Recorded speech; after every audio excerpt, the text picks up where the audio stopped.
একটা অবাক করা হাদিস শোনায়। ফাতেমা এমন একজন বউ ছিলেন যিনি তার স্বামীর কাছে কোনো আবদারি করতেন না, কোনো কিছু চাইতেন না। তো একদিন স্বামী আসছে আলী, এসে বলছে, এই ফাতেমা, তুমি আমার কাছে কোনো কিছু চাও না কেন? কিচ্ছুই চাও না, আমি চাই তোমাকে দিতে, তুমি নিতেই চাও না। আজকে তুমি এমন একটা কিছু চাইবা যেটা খাওয়ার জিনিস হবে, আমি তোমাকে নিয়ে এসে খাওয়াবো, আমি তোমাকে নিয়ে এসে। তো ফাতেমা বলছেন, না দরকার নাই। কি দরকার, থাক না, কোনো প্রয়োজন নাই। তো আলী আজকে নাসরবান্দা, না আমি খাওয়াই ছাড়বো আজকে, বলো কি খাবা। তো চাওয়ার একটা লিমিটেশন আছে। উনি বললেন, আমার কিচ্ছু লাগবে না, জাস্ট বাজার থেকে একটা আনার নিয়ে আসবেন। কি নিয়ে আসবেন?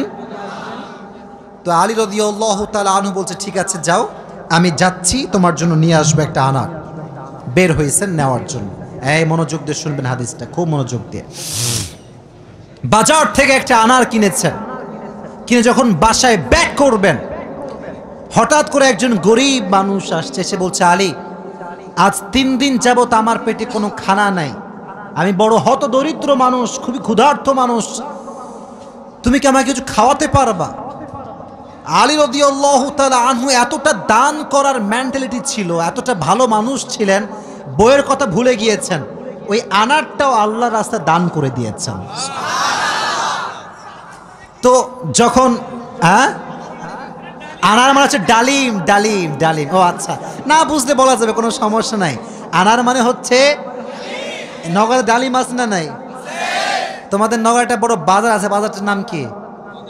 হ্যাঁ, ওখানে দেখবা রাস্তার বাম পাশে সবগুলো বসে না, ফলের সব দেখবা, অনেক অনেক অনেক আপনার আঙ্গুর রাখা আছে, বেদানা রাখা আছে, আছে না নাই? আপনারা বেদানাও বলেন, ডালিমও বলেন। আচ্ছা, তো উনি দান করে দিয়েছেন।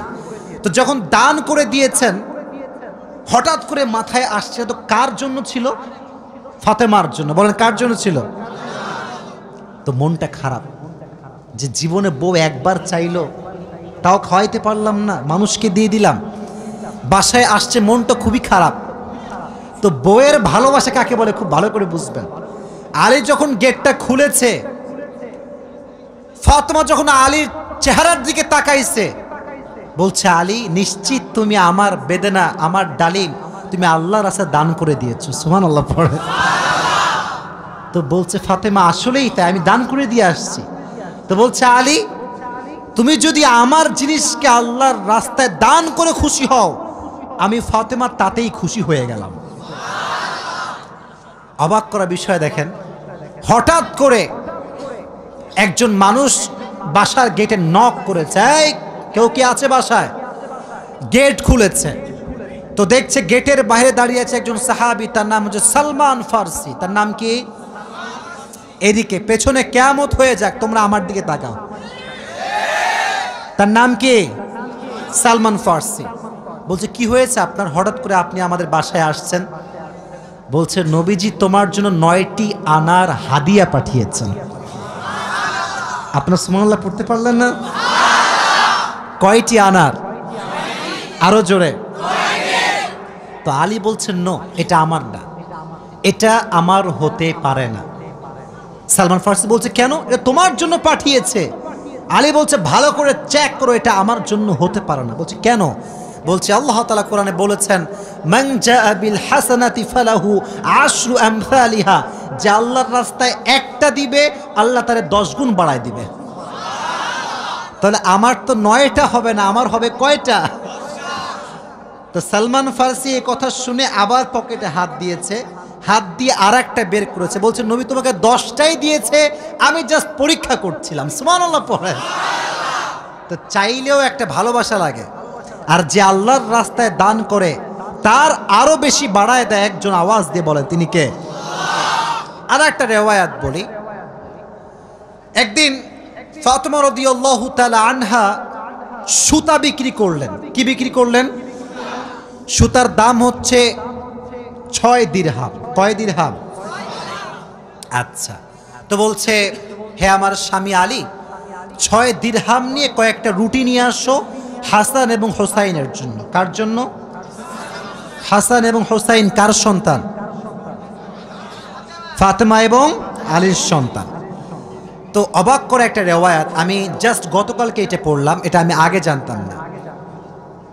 তো বের হয়েছে বাসার থেকে রুটি কিনবার জন্য। কি কিনবার জন্য? রুটি কিনে ফেলেছে। Just he was coming back to home, বাসায় আসছিলেন। হঠাৎ করেই গরিব আসছে, অসহায় মানুষ। আলী, কিচ্ছু নাই পেটে খাওয়ার মতো, তুমি কিছু দিতে পারবা? আলীর মনোমাইন্ড এতটা বড় ছিল, যা কিনতে গিয়েছিল ফ্যামিলির জন্য ওইটাও আল্লাহ রাস্তায় দান করে দিয়েছে। জোরে সোরে পড়ুন সুবহানাল্লাহ। সন্তানের জন্য খাবার আপনি কিনেছেন, কিন্তু দান করে দিয়েছেন, কিন্তু ভেতরে একটা কষ্ট আছে না নাই? দেখো এই যুবকেরা, প্লিজ প্লিজ লাফালাফি করো না, এদিকে আমার দিকে একদম স্থির হয়ে থাকো, চুপচাপ স্থির থাকো। কারণ নওগাঁর মানুষ তো এরা অভদ্র ঘরের সন্তান, এরা সব ভদ্র ঘরের সন্তান, ঠিক না? চুপচাপ থাকেন। তো যখন ফিরে আসবেন, হঠাৎ করে একজন লোক আসছে, এসে বলছে, আলী তুমি কি উটটা কিনবা? উট? বলেন কি? তো আলী বলছে, না ভাই, টাকা পয়সা নাই, কেনার সম্ভব না। তো বলছে, তোমাকে আমি এইটা এখন দিচ্ছি, তোমার যখন বিক্রি করার সুযোগ হবে তখন বিক্রি করবা, তোমার লাভ তুমি রাখবা, আর আমারটা আমাকে দিলেই হবে। তো আলী বলছে, ঠিক আছে দাও।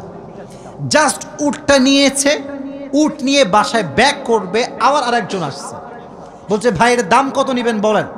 বলছে, ভাই আপনি দাম বলেন। যে উটের দাম হোক 200 দিরহাম, ওই লোক আগেই বলছে, আমি এটাকে তোমার কাছ থেকে 300 দিরহাম দিয়ে ক্রয় করে নিব। নিয়ে নিয়েছে উট। তাহলে আগে ছিল মাত্র কয় দিরহাম, এখন তিনি কয় দিরহামের মালিক হয়ে গেলেন? সুবহানাল্লাহ পড়তে পারলেন না? এখন এই যে 300 দিরহামের মালিক যাকে দিবে, লভ্যাংশ খুঁজে পায় না। কই গেল লোকটা? লোক আর খুঁজে পায় না, না পেয়ে বাসায় আসছে। যখন গেট খুলেছে, গেট খুলেই দেখছে নবীজি তার বাসার ভেতরে বসে আছে। বলছে, আলী আজকের ঘটনা তুমি বলবা নাকি আমি বলবো? বলছে, নবী আপনিই বলেন। বলছে, তোমার কাছে সর্বপ্রথম যিনি উট বিক্রি করেছিলেন তিনি আর কেউ নন, তিনি হচ্ছেন জিবরাইল। আর যিনি ক্রয় করেছেন 300 দিরহাম দিয়ে, সে কোনো মানুষ নয়, তিনি হচ্ছেন ইসরাফিল। কেন নবী, এটা কেন আমার সঙ্গে হলো?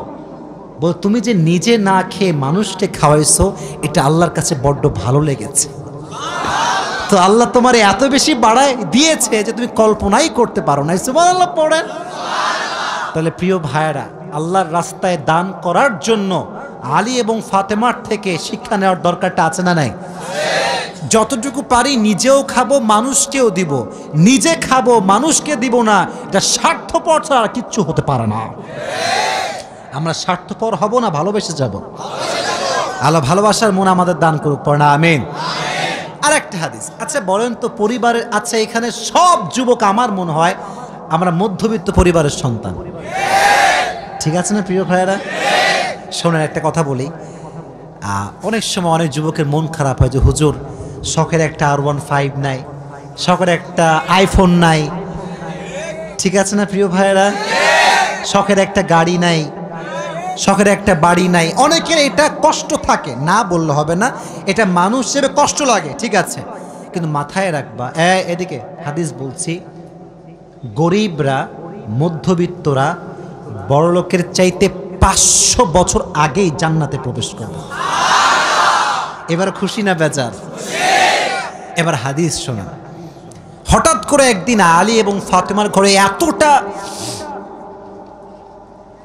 এতটা অভাব, ভাত নাই, চাল নাই, ডাল নাই, কিচ্ছু নাই, একেবারে 3 দিন যাবত না খাওয়া। কয়দিন? এটাই কম মনে হচ্ছে আপনার কাছে? কম না বেশি? আপনি বিশ্বাস করেন আজকালকার যুবকরা বডি বিল্ডিং করে, ইভেন তার 6 প্যাক বডি আছে, কিন্তু রোজা রাখতে চায় না। এই এলাকায় মনে হয় নাই?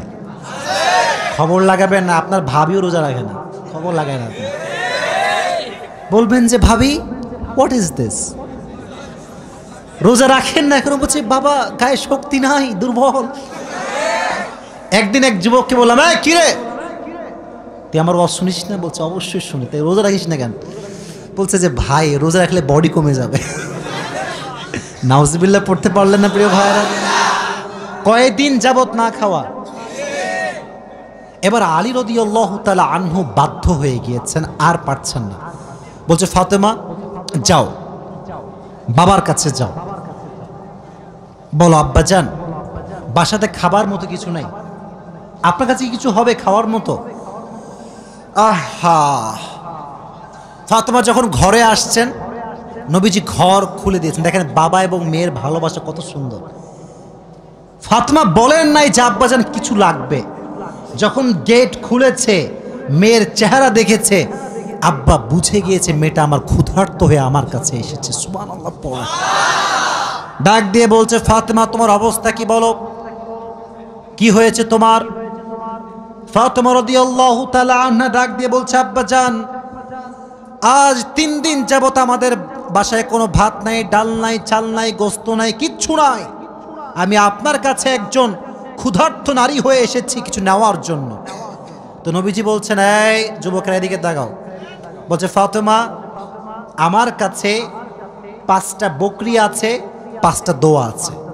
5টা বকরিও আছে, 5টা ধামরাটের ভাইরা 5টা দোয়া আছে, 5টা বকরি আছে। তুমি কোনটা নিতে চাও? which one you want to select? তো ফাতেমা বলছে নবী হে আমার বকরি লাগবে না, আমাকে দোয়া শিখাই দিলেই হবে। পরীক্ষায় পাস। দোয়াটা আমার সঙ্গে সবাই পড়েন, সকলে আমার চোখে চোখ রাখেন, সবাই পড়েন ইয়া আউয়ালাল আউয়ালিন ইয়া আখিরাল আখিরিন ইয়া যাল কুওয়াতিল মাতিন ইয়া রাহিমাল মাসাকিন ইয়া আরহামার রাহিমিন। আমি জানি যে এটা এখনই মুখস্থ করা সম্ভব না, তবে এটা আগামীকাল কোথায় যাবে? মাশাআল্লাহ, সার্চ করবেন, ডাউনলোড দিবেন, এখানে কাট করে নিয়ে আসবেন। এই দোয়াটা you have to repeat after me, বারবার বারবার বারবার। নবীজি বলেছেন এই দোয়া যে যত বেশি পড়বে তার রিজিকে বরকত তত বেশি বেড়ে যাবে। এই দোয়াটা আমরা বেশি বেশি পাঠ করব তো ইনশাআল্লাহ। এবার ফাতেমা আলীর কাছে ব্যাক করেছে। আলী বলছে ফাতেমা তোমার হাতে গোস্ত কোথায়, ভাত কোথায়, খাবার কোথায়? তোমার হাত তো খালি, কোথায় আমার খাবার? তুমি তো খালি হাতে ফিরে এসেছো। বলছে আলী আমার হাত খালি না, আমার হাত ভরপুর আছে। বলছে কিভাবে? বলতেছে যে যাহাবতু লিদ-দুনিয়া ওয়া জিতু বিল আখিরা, আমি নবীর কাছে দুনিয়া চাওয়ার জন্য গিয়েছিলাম, নবী আমাকে আখিরাত দিয়ে ফিরাই দিয়েছে। আমি আখিরাত নিয়ে তোমার কাছে এসেছি। তো আলী এবার নিজেই আসছে। ডানের যুবকরা কিরে আমার দিকে তাকাও। এবার নিজে কে আসছে? আলী। পরে এবার কে আসছে? নবী হে অভাব, খাবার দাবার কিচ্ছু নাই। নবী এবার সংখ্যা বাড়ায় দিয়েছে। বলছে আমার কাছে 5000 বকরি আছে আর 5টা দোয়া আছে, তুমি কোনটা চাও? আলী বলছে নবী 5000 বকরি নয়, 5টা দোয়া হলেই চলবে। কতটা আল্লাহর উপরে ভরসা চিন্তা করেন। আমার মতো আপনার মতো মদন হইলে আগে বকরি দেন, তারপর দোয়া দেখা যায়, ঠিক কিনা যুবক ভাইরা? বলো। শুধু এইটা, বিপদে পড়লে মানুষ সুদও খায়, ঘুষও দেয়। আল্লাহর উপরে ভরসা করে কিছু থামবে, দোয়া করবে, তাহাজ্জুদ পড়বে, এই সবর মানুষের মাঝে নাই, ঠিক কিনা যুবক ভাইরা? বল। এজন্য আমাদের অভাব আসলে, দুঃখ আসলে আমরা ভরসা করব একজনকে। আওয়াজ দিয়ে বলেন তিনি কে? আপনারা মনে হয় বিরক্ত হয়ে গেছেন, আমি দোয়া করে দেব, তাই না? না না, বিরক্ত হয়ে গেছেন মনে হয় না। আসলে খুব ভালো লাগলো এই বিষয়টা যে আপনারা এতটা আগ্রহী যে বৃষ্টি হচ্ছিল তা আপনারা জান নাই। এটাই প্রমাণ করে নওগাঁর মানুষ ইসলাম প্রেমিক মানুষ, কোরআন প্রেমিক মানুষেরা।